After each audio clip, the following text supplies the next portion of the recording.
దేవర block buster తర్వాత NTR next movie కోసం fans eager గా వెయిట్ చేస్తున్నారు. ప్రస్తుతం ప్రశాంత్ నీల్ డైరెక్షన్ లో మూవీ చేస్తున్న తారక్ ఆ తర్వాత ఈ ప్రాజెక్టులో లైన్ లో పెట్టాడు.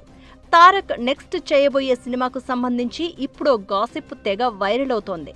ప్రస్తుతం అల్లు అర్జున్ తో మూవీ కమిట్ అయిన డైరెక్టర్ లోకేష్ కనకరాజ్ ఆ తర్వాత ఎన్టీఆర్ తోనూ ఓ ప్రాజెక్టుకు రెడీ అవుతున్నాడని టాక్ ఇండస్ట్రీలో హాట్ టాపిక్ అవుతోంది.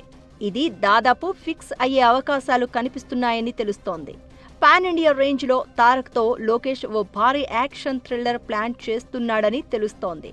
ఇప్పటికే స్క్రిప్ట్ డిస్కషన్స్ జరుగుతున్నాయని ఇండస్ట్రీ వర్గాలు చెప్తున్నాయి. ఇక ఇది మల్టీ స్టారర్ ఫార్మాట్ లో ఉంటుందనే గాసిప్ ఎన్టీఆర్ ఫ్యాన్స్ కు పూనకాలు తెప్పిస్తోంది. అఫీషియల్ గా ఇంకా ఎలాంటి కన్ఫర్మేషన్ రాకపోయినా ఈ గాసిప్ మాత్రం ఫ్యాన్స్ లో కొత్త జోష్ నింపుతోంది. ఎన్టీఆర్ ప్రస్తుతం ప్రశాంత్ నీల్ తో డ్రాగన్ మూవీ షూటింగ్ లో బిజీగా ఉన్నాడు. ఇకటు బన్నీతో మూవీని లోకేష్ స్టార్ట్ చేయబోతున్నాడు. ఇద్దరి కాంబోలో మూవీ అంటే బాక్సాఫీస్ రికార్డులన్నీ బ్రేక్ కావడం ఖాయం అని ఫ్యాన్స్ ఫుల్ ఖుష్ అవుతున్నారు.